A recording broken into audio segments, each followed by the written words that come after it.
Jepang Edition with Cindy. Kalau kalian suka jalan-jalan ke Jepang, aku punya info terbaru nih.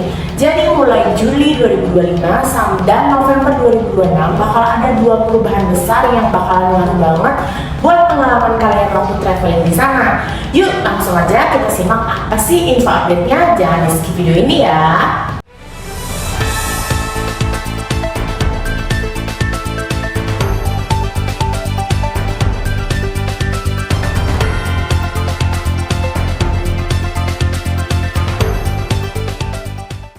Oke, yang pertama bakal aku bahas adalah perubahan 2 level tempat wisata. Oke, yang pertama, mulai Juli 2025, Jepang bakal terapin sistem 2 level buat tempat wisata utama mereka.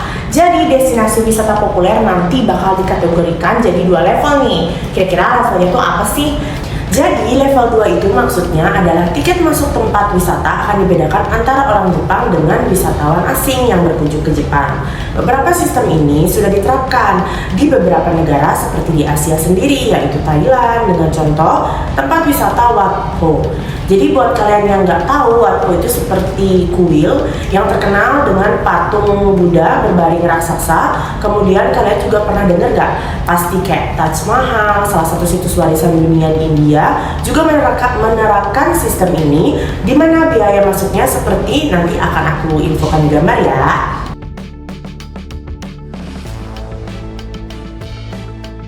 Nah, nggak cuma Thailand, India aja nih. Jadi Indonesia juga menerapkan sistem yang sama. Misalnya di Bali nih, jika kalian mau berkunjung ke wahana air waterboom di Kuta Bali, untuk WNI itu biasanya harganya 365.000 untuk dewasa, dan untuk wisatawan asing 535.000 untuk dewasa saat ini. Bahkan terkadang ada beberapa tempat wisata menawarkan diskon bagi pemegang KTP Bali. Oke, lanjut ke topik awal. Jadi memang sebenarnya sistem ini sudah diterapkan di negara lain terlebih dahulu dan bukan sesuatu yang baru nih. Meskipun ada pendapat bahwa hal ini harus dilaksanakan guna meningkatkan kualitas layanan. Ada juga nih pendapat yang menyatakan hal ini dianggap tidak adil dan diskriminasi, di mana Jepang memang menjunjung tinggi keramah tamahan dan pemerataan. Bagaimana nih menurut kalian semua tentang sistem ini? Setuju atau enggak ya? Nah, kalau kalian mau jawab, langsung tulis jawaban kalian di kolom komentar ya. Jadi, menurut situs koran Jepang online Yomiuri, penerbitan 2 level harga ini mulai menarik perhatian sejak munculnya kontroversi mengenai biaya masuk ke istana Himeji tahun lalu nih, di mana wali kota Himeji Hideyasu Kiyomoto mengumumkan pada bulan Juni 2025 bahwa akan mempertimbangkan untuk menaikkan biaya masuk saat ini 1.000 yen untuk yang berusia 18 tahun ke atas menjadi $30 atau sekitar 4.300 yen untuk wisatawan asing. Tujuannya adalah untuk menggunakan dana tersebut untuk memperbaiki kastil. Nah, menurut Yahoo News yang terbit di bulan Februari tahun ini, rencana kenaikan tiket masuk ke istana Himeji sedang dalam tahap usulan dalam rapat Dewan Kota Himeji. Untuk biaya tiket masuk, rencana untuk warga kota Himeji tetap sama, yaitu 1.000 yen, dan untuk wisatawan asing termasuk orang Jepang yang tinggal di luar Himeji menjadi 2.500 yen. Lebih murah dibandingkan usulan tahun lalu. Dan usulan kali ini bukan hanya wisatawan asing saja nih, namun warga Jepang yang tinggal di luar kota Himeji. Mengapa begitu? Karena warga Himeji secara volunteer membantu membersihkan kuil dan kastil serta ikut menjaga kelestariannya. Di sisi lain, tiket masuk untuk anak-anak tidak dipungut biaya alias free. Tujuannya adalah untuk membantu anak-anak di seluruh dunia memperdalam pemahaman mereka tentang istana Himeji. Keren banget kan? Jepang benar-benar mikirin nih masa depan dan perkembangan wawasan anak. Nah, kota Himeji mengatakan pihaknya memutuskan besarnya kenaikan setelah memperhitungkan biaya pemeliharaan selama 10 tahun ke depan. Dan untuk menguji coba pengenalan tiket digital baru yang akan memungkinkan pengunjung menentukan slot waktu dan menerima prioritas masuk. Jadi, tiket digital akan dijual 3 bulan sebelum tanggal kunjungan dengan 500 tiket dijual setiap 30 menit antara pukul 9 pagi dan 3.30 sore. Nah, tiket yang dibeli untuk slot waktu tersebut akan memungkinkan nih pengunjung memasuki taman tanpa menunggu.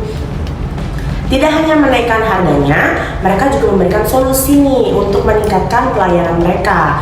Seperti membuat sistem supaya antrian itu nggak banyak, karena memang terkadang nih kita liburan itu kan terkejar waktu nih, apalagi kalau mau masuk aja ke antrian. Jadinya nggak bisa eksplor maksimal nih karena udah habis waktu kalian diantri. Nah, kalau aku sih setuju banget nih, karena dana yang didapat bisa dialokasikan dengan baik. Gimana nih menurut kalian? Untuk peraturan ini disetujui dan akan dimulai pada bulan Maret 2026 tahun depan. Selain tempat wisata, salah satu restoran yang sudah lama berdiri di Kyoto yang telah mendapatkan bintang Michelin menyeramkan. Menu khusus ini hanya untuk pelanggan Jepang. Restoran dengan nama Kikunoi ini terkenal dengan hidangan kaiseki, yaitu hidangan tradisional Jepang yang disajikan secara berurutan nih, menonjolkan keindahan visual, cita rasa musiman, dan keseimbangan rasa. Hidangan khusus pelanggan Jepang dibanderol mulai dari harga 16.500, sedangkan jika wisatawan asing dibanderol dari mulai harga 33.000 yen. Wow, lumayan ya bedanya.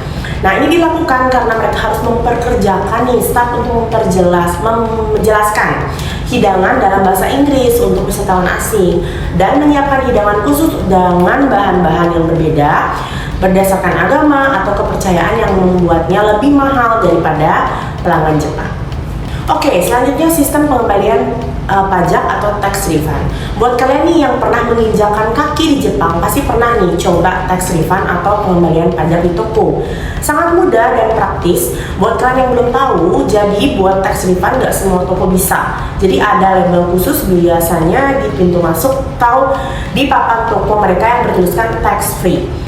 Nah, jika papan toko ada tulisan tax free, maka kalian bisa mengajukan pengembalian tax. Namun, jika toko tidak ada tulisan tax free, maka kalian wajib membayar tax ya. Nah, jika kalian kurang yakin, kalian bisa coba tanya ke toko sebelum transaksi. Oke, contohnya Donki ya, salah satu toko lengkap di Jepang yang populer banget di kalangan wisatawan asing untuk memburu oleh-oleh karena lengkap dan harganya juga relatif bersahabat. Meskipun tidak semua toko Donki bisa tax refund, namun hampir semua di wilayah kota besar seperti Tokyo, Osaka bisa menangani tax refund. Hanya saja kalian perlu ke lantai khusus untuk pembayaran dengan memperlihatkan paspor atau visa kunjungan sementara kalian. Sebelum ke kasir, ada baiknya nih kalian bertanya ke pegawai toko di mana kasir yang menangani tax refund. Karena jangan sampai kalian udah antri ternyata salah kasir dan kalian perlu antri ulang. Sangat wasting time ya.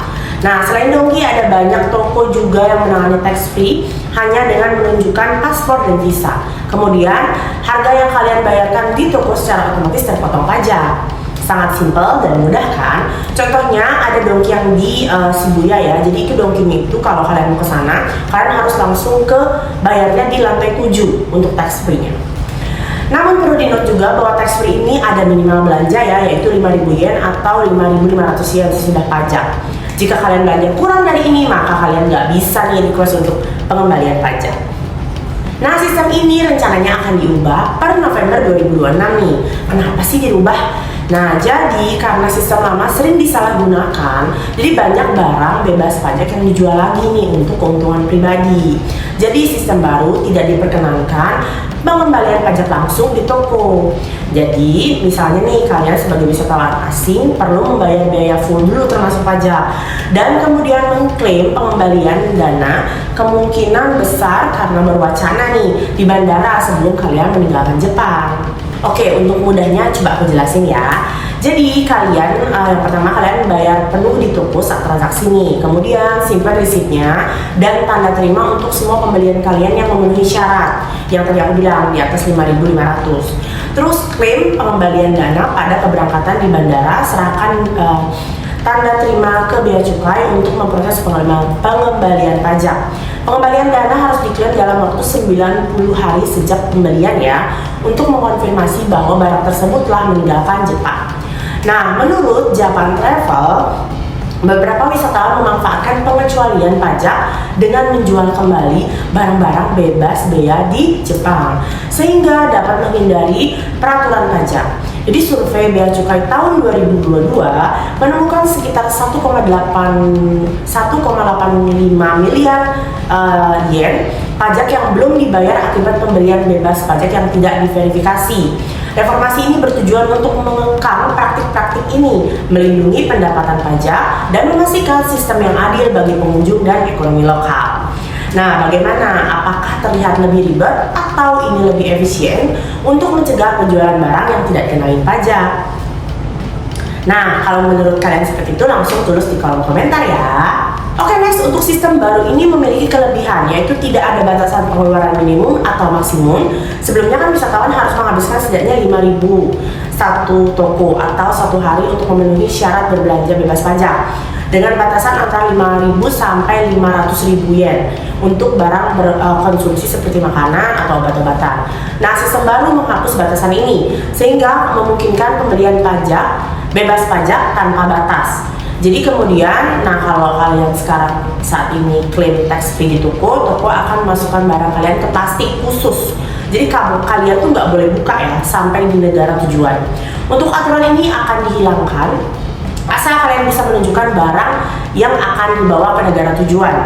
Nah, sistem yang diperbaharui ini untuk bertujuan menciptakan pengalaman berbelanja yang lebih lancar sambil menyeimbangkan pengawasan dan kenyamanan bagi pengunjung internasional. Buat kalian yang rencana berlibur di tahun depan setelah sistem ini berlaku, kalian perlu pertimbangin nih, untuk sampai airport jangan cepet-cepet ya, jangan mepet. Dan ada baiknya siapkan resip dan barang yang rapi supaya proses lebih cepat. Nah, itu dia 2 update penting yang wajib kalian tahu untuk kalian yang akan liburan ke Jepang mulai tahun 2025 sampai 2026. Semoga info ini bermanfaat buat kalian yang lagi nyiapin trip ke Jepang. Nah, buat kalian yang punya pengalaman seru di Jepang atau info news di Jepang, jangan lupa kalian share juga ya di kolom komentar. Jangan lupa like, comment, dan subscribe, dan jangan lupa klik tombol lonceng untuk dapat informasi terupdate dari aku. Bye-bye!